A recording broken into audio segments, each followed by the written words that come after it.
He fought with bare hands against beasts, 10 times his size. The battlefield was silent now, but the silence was not peaceful. It was heavy, filled with smoke, blood, and the smell of burning metal. Bodies of both humans and aliens lay twisted in the broken dirt.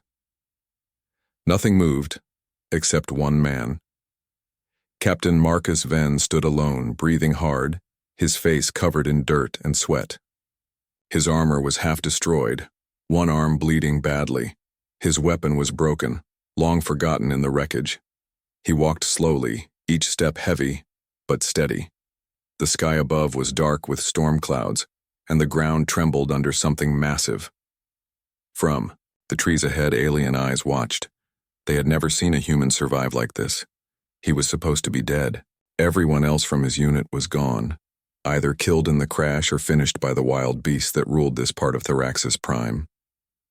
But Marcus refused to die. A deep growl echoed through the broken jungle. The ground shook again. Harder this time. Trees snapped as something enormous moved toward him, and then it appeared. The beast was at least 30 feet tall, covered in thick gray scales and long claws. Its eyes glowed with anger. Saliva dripped from its massive jaws. It had already killed 5 human soldiers before, but Marcus didn't run. He didn't even flinch. Instead, he stepped forward. The Theraxi scouts hiding nearby whispered among themselves in disbelief. Why doesn't he run? Is he mad? No, he's not mad. He is different. The beast roared and charged at Marcus, its claws ready to strike. Marcus dodged at the last second and rolled to the side. He picked up a piece of sharp metal from the wreckage and stabbed it into the creature's leg. It screamed and swung its tail, throwing Marcus into a pile of rubble. Pain shot through his ribs. His arm felt broken, but he stood up again. Again the beast charged. Again Marcus dodged, this time jumping onto its back. He climbed, digging his hands into its skin, pulling himself up with raw strength. The creature screamed and tried to shake him off. But Marcus held on. At the top, he reached its head. With all his might, he drove the metal shard into the back of its skull. The beast cried out one last time, then collapsed to the ground with a loud crash that echoed across the jungle. Marcus rolled off, coughing and barely breathing. He lay still, staring at the sky. Above him, small drops of rain began to fall. He smiled, just a little. He had won. The Theraxi scouts slowly approached. They were tall, with dark armor and silver eyes. One of them, a female with a long spear, stepped forward. Her name was Sirah, and she had never seen a human up close before. "Do not shoot," she said softly to her squad. "Look at him. He should be dead. But he is not. He killed a jungle prime beast with only his hands and broken metal," said another. "Even our strongest warriors fear that creature." They surrounded Marcus but did not harm him. Instead, Sirah nodded. "We must take him to the queen." One soldier frowned. "He is an enemy." "He is more than that," Sirah said. "He is a warrior." Marcus, still lying on the ground, opened one eye. "You gonna finish me off?" he asked weakly. Sirah crouched beside him. "No, human. We are taking you to our queen." "Why?" Marcus whispered. "Because," she said, standing tall, "no human has ever done what you just did. You are now part of something far bigger." Marcus closed his eyes again. He didn't know what that meant, but he didn't care. He was just glad to be alive. Above the trees, 2 small Theraxi scout ships flew low, scanning the area. Within hours, the story of the human who killed a prime beast would reach the royal palace. And in that palace, Queen Zelyara would soon hear the name Marcus Venn for the first time, the name of the human who refused to die. You're different from the others. You don't kill without reason. Marcus Venn slowly opened his eyes. He was no longer on the jungle floor. Soft light glowed around him. The walls were silver, smooth and curved. Strange symbols floated in the air above him, glowing in deep blue. He was inside something, Not a ship, not a human base. Something alien. His body ached, but he noticed his wounds had been treated. A gentle hum came from the machines near his bed. He sat up with effort and looked around. The room had no corners. Everything was curved, clean, and quiet. Then the door opened. A tall female alien stepped inside. She was thoraxy, dark violet skin, glowing silver eyes, long braided hair made of metallic strands. She wore armor made of living crystal that shifted colors with her movement. She did not look afraid of Marcus. In fact, she looked curious. "You are awake," she said, her voice calm but firm. Marcus nodded slightly. "Where am I?" "In the Royal Medical Pod. You were dying. We saved you." He looked down at his side. A wound that should have killed him was stitched with glowing threads. The pain was there, but it was dull now. "Why?" he asked. The alien did not answer immediately. She stepped closer.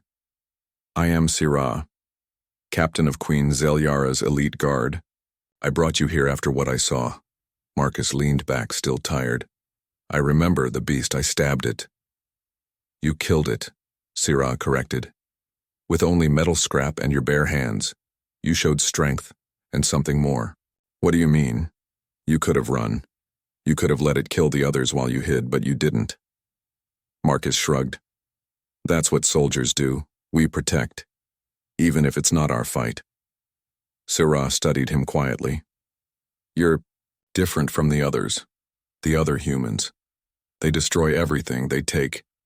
You didn't take. You didn't kill the younglings in the nest." Marcus's face turned serious. "They were just kids. I'm not here to hurt children." Sirah didn't reply for a moment. Then she turned and left. "Prepare yourself.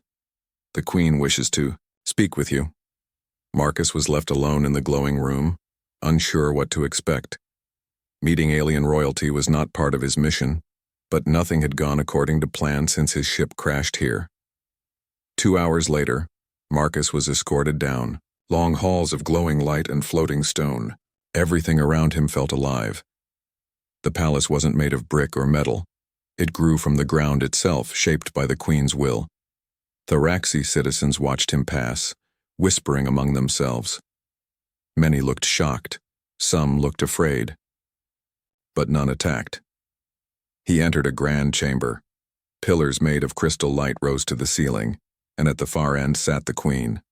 Queen Zelyara was tall, taller than any human woman. She wore flowing robes of living silk that shimmered with every breath. Her face was both beautiful and intimidating, with eyes that glowed like stars and a presence that made even her guards lower their heads. "You are the human called Marcus Venn," she said, her voice echoing softly across the chamber. "I am," Marcus said, trying not to look nervous. "I didn't come here by choice. My ship crashed." "Yes," she replied. "But survival after the crash was your choice. Mercy to our younglings was your choice. You are unlike the others we have fought." Marcus stayed silent. Queen Zelyara stood and slowly walked down the steps toward him. "Tell me, human, why did you spare our children?" "They weren't soldiers," Marcus answered. "They weren't my enemies." The Queen studied him. "In my world, strength is everything, but so is honor. Our enemies think humans are monsters. You've shown something different." "Why?" Marcus looked her in the eyes. "Because being human means having a choice. I chose not to be a monster." There was silence in the hall. The Queen nodded slowly. "You have earned more than survival. You have earned curiosity. You will not be a prisoner here." Marcus blinked. "Then what am I?" "You are a guest, a warrior of respect, and you will remain here until I decide what comes next." As she returned to her throne, Marcus realized something very strange. These aliens were not just enemies. They had honor, rules, maybe even hearts. And for the first time, he didn't feel like a prisoner. He felt like something much more dangerous. He felt trusted. "We will die tonight, unless you trust a human." Dark clouds rolled across the violet sky of Thoraxis Prime. The royal palace, usually glowing with warm energy, now pulsed with cold alarms. Inside the throne hall, Queen Zelyara stood still, her eyes narrowed as she listened to the voice coming through a crystal communicator. "The rebellion has moved," said General Carvon. "They've poisoned the northern air channel, the royal vents. It's a trap. They want to kill you inside your own walls." The queen's face remained calm, but her fingers tightened around her scepter. She looked to Syrah, her head guard. "Seal the tower. Evacuate my daughter." Syrah opened her mouth, but before she could speak, Marcus Venn entered the chamber at a run, breathing hard. "They're already here," he said. "I saw the vents glowing green. The poison is spreading faster than you think." The guards drew weapons, but Zelyara raised her hand. "Let him speak." Marcus stepped forward. "Your people won't survive if you follow the usual route. I know how this works. I've seen this kind of chemical before. It will eat through your armor, even crystal plates. Your airlocks aren't tight enough." Syrah growled. "What would you suggest, human?" Marcus looked at her, then at the queen. "There's a side tunnel in the garden sector. I saw it 2 nights ago. It leads under the palace. No guards, no lights. But I checked the airflow. It's clean." "You dare lead our queen through secret tunnels?" a guard hissed. Marcus didn't flinch. "I don't want your throne. I want to keep you alive." For a moment, no one moved. Then Queen Zelyara nodded slowly. "Prepare the route. Syrah, bring my daughter. We go." Thale arrived minutes later, wrapped in light armor, her eyes filled with confusion and fear. She ran to her mother, who only whispered, "Stay close." Then her gaze shifted to Marcus. "And trust him." They moved quickly through hidden halls, Marcus in front, Syrah at his back, blade drawn. The air grew thicker with each step. Strange noises echoed through the tunnels, creaks, drips, and whispers. Shadows danced across the living walls. "You've led us into a trap," Syrah said at one point, her voice cold. "No," Thale said suddenly. "He's risking his life, again, for us." Marcus glanced back. "We're close." They reached the tunnel's end, an old hatch made of black stone. Marcus pressed the side of it, and it opened with a long hiss. Clean air rushed in. But before they could celebrate, a high-pitched sound filled the space. Syrah cursed. "Energy signatures behind us." Thale grabbed her mother's hand.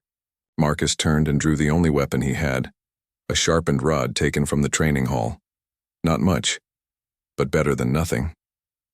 Figures moved through the dark, heavily armored thoraxi rebels with glowing blades. There were 6 of them. "Stay. Behind me," Marcus said to Thale. "Stay behind both of us," said Syrah, stepping forward beside him. The rebels attacked. Marcus blocked the first blade with the rod and kicked the attacker into the wall. Syrah spun and sliced through another with deadly grace. The air filled with sparks, shouts, and flashes of light. Marcus moved like a shadow. Quick, brutal, and smart. He used the walls, the floor, even the ceiling. He fought like a man who had lost everything and still chose to protect. One rebel reached Thale. She screamed, but before the blade could fall, Marcus tackled the attacker from behind and drove the rod into his neck. The rebel crumpled. Blood sprayed across the floor. Heavy breathing filled the silence. All 6 rebels were down. Marcus leaned against the wall, his side bleeding again. Thale rushed to him. "You're hurt," she said. "I'll live," he replied. "You okay?" She nodded. "You saved me again." Queen Zelyara stepped forward slowly. "You fought like one of us." Marcus looked at her. "I fought like a human." She didn't reply. Instead, she placed her hand on his shoulder. "Tonight, my people will speak of what happened here, of how a human saved their queen. Again." As they exited the tunnel and stepped into the fresh night air, the stars above them shimmered like silver fire. Behind them, the palace glowed red, under attack. Ahead of them, the future waited, and for Marcus Venn it was now clear. This was no longer just survival. This was destiny. She's yours, if you accept her heart. The palace was quiet again, though not fully healed. Smoke still floated in the skies of Thrax's prime, and the cries of the wounded echoed faintly through the inner courtyards. But in the central dome, a place once known only for royal declarations, today, something different was happening. Something no Thraxi had seen in generations. Marcus stood in the center of the chamber, his body still bandaged, his uniform patched. He had survived poison, ambush, betrayal. And still, he stood. Around him, hundreds of Thraxi citizens watched in silence from the upper balconies, their glowing eyes filled with a strange mix of respect and disbelief. Queen Zelyara walked slowly from her throne, her expression unreadable. Beside her, Princess Thali walked gracefully, her violet skin glowing under the light. She wore a ceremonial robe with symbols of unity woven across her chest, a sash of silver thread marking her as heir to the Thraxi crown. The queen's voice was calm, yet powerful. Marcus Venn, you have shown courage beyond species. You have shown loyalty, not because of duty, but because of heart. My daughter lives because of you. I live because of you. Our hope lives because of you. Marcus said nothing. He had never felt more exposed, more uncertain. In war, everything had been simple: survive, protect, repeat. But now, under the eyes of a people he barely understood, he felt the weight of something far greater. Queen Zelyara raised her hand.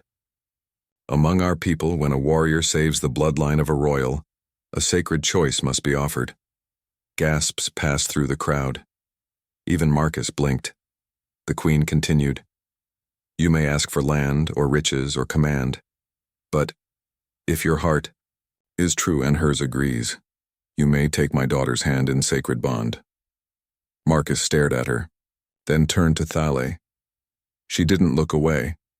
There was no fear in her eyes, only calm, only truth. Marcus began, but paused. His voice caught in his throat. I didn't do any of this for reward. Thali stepped closer, her voice softer. But you earned more than you asked for. I'm not one of you, he said. I'm just a human, she smiled gently. And yet you've done more for us than many of our own. He looked at her, really looked. This alien princess, once so distant, now so familiar. He remembered how she listened to him without judgment, how she defended him when others doubted, how she risked her life beside him, and how she looked at him now, not as a hero, but as someone who mattered. The queen watched silently. She would not force it. She would not interfere. It had to be his choice. Marcus took a slow breath. And if I say yes, what does it mean? Thale stepped even closer, her hand almost touching his. It means you stay. It means you are no longer a visitor. It means your path and mine become one. He was quiet for a long time. Then he nodded.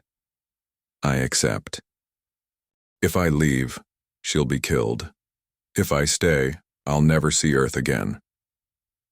The twin suns rose slowly over Thrax's prime, casting a warm light on the royal palace. But Marcus Venn felt no warmth that morning.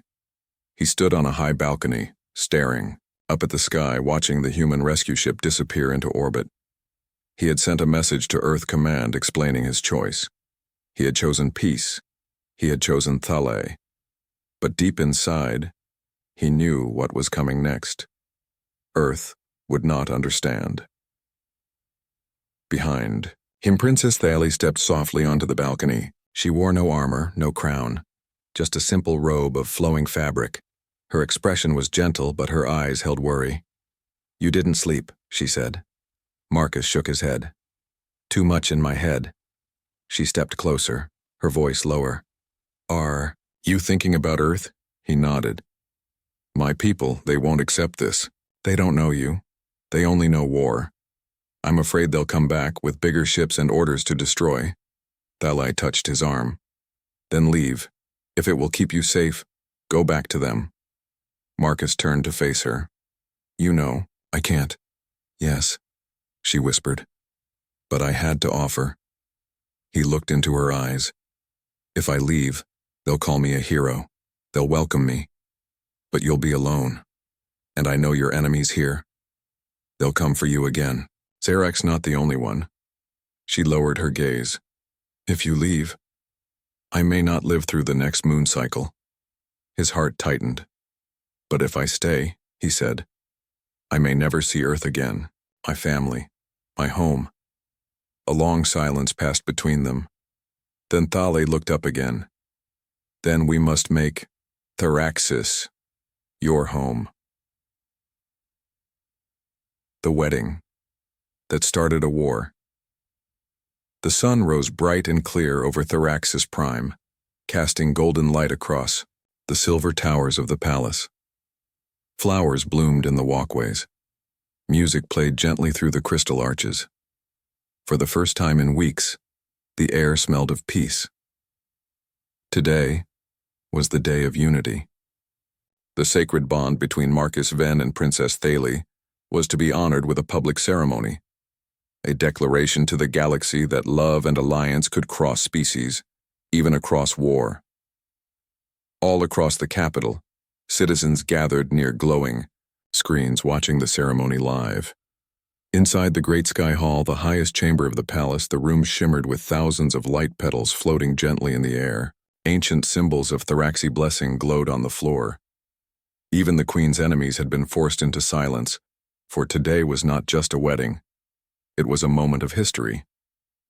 Marcus stood in ceremonial armor, half human steel, half Thraxi crystal, designed by both cultures together. Beside him, Thale wore robes woven with starlight silk and a headpiece that reflected the twin moons. She looked radiant, but calm, focused, like a leader ready to take on fate. Queen Zelyara stood at the altar. She raised her hand, and the Iwa room fell silent. Today, she said, we join not only two souls but two worlds.